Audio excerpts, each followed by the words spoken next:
You know that feeling when your mind just goes blank during a really tough conversation?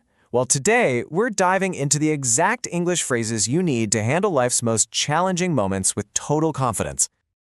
I think we've all been there, right? A crisis at work, a tricky personal situation, or, just trying to manage everyday life. Searching for the right words just adds a layer of stress you absolutely don't need. So today, we're going to get you equipped with the tools to navigate these moments smoothly. All right, here's our game plan. First up, we'll tackle that high-stakes language for workplace crises. Then, we're going to shift gears to some super practical phrases for everyday challenges. And we'll finish up with a powerful framework for mastering your money before we wrap it all up with the key takeaway. So, first up, the workplace. When things go wrong, and they sometimes do, clear and professional communication is absolutely critical. Let's explore some key phrases that'll help you handle bad news like a total pro. Okay, imagine a worst-case scenario. A supplier totally fails, production is a mess, and your company's facing a huge financial hit. Ouch. Someone has to step up and accept responsibility, and this is the perfect phrase for that exact moment. So, to shoulder the cost, it's about way more than just paying a bill, right? It really paints a picture of carrying this heavy, unexpected weight. It's a really professional way to talk about taking a big financial hit.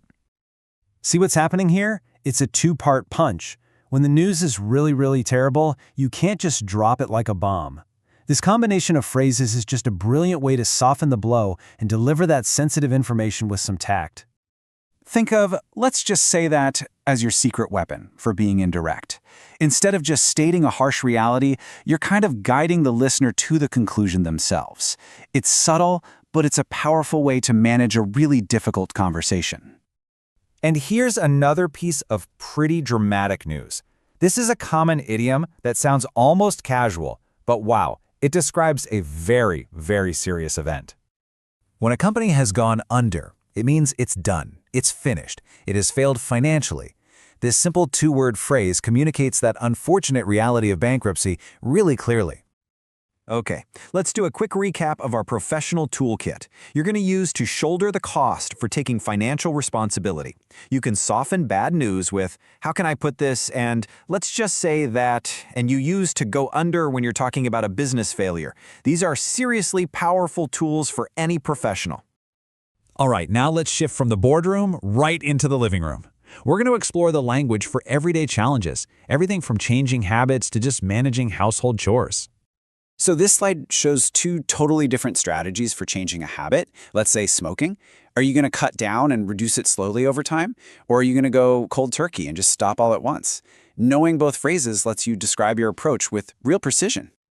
Oh, we've all been here a million times. Someone needs your help, but you are right in the middle of something. This phrase, it's the perfect, most natural way to communicate that you're busy. It's polite, it's clear, and it manages expectations beautifully. Instead of a blunt, I'm busy, try saying, I'm in the middle of something. It just sounds more fluent, less dismissive, and it implies you're focused on a task that'll be done soon. It's a tiny change that makes a huge difference in your tone. Now, this is a fantastic way to ask for help without sounding bossy. Instead of a command like, hey, clean the floors, this phrase frames it as a collaborative suggestion, like you're a team. Why don't you? It just turns an order into a cooperative question. It invites the other person to be part of the solution, which makes them feel like a partner. This simple little shift in language reduces resistance, and it's a key phrase for teamwork at home.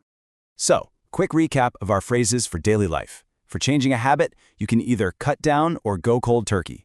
To politely say you're busy, use I'm in the middle of something. And to soften your requests and get some teamwork going, start with why don't you? Okay, for our final section, we're tackling a big one, money. Gaining control of your finances really starts with a clear plan and having the right language to talk about it. Now, this is a simple, but man, is it a powerful 5-step framework. First, the absolute foundation. You have to spend less than you earn.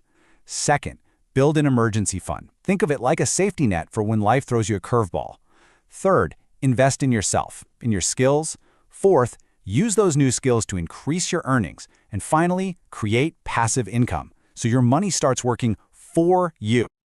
Let's just focus on step 3 for a second, because it's really the engine for everything else. The most reliable, the best investment you can ever make is in yourself. Master your craft, become an expert, and your ability to earn more will just naturally grow. This is an investment that no one can ever take away from you.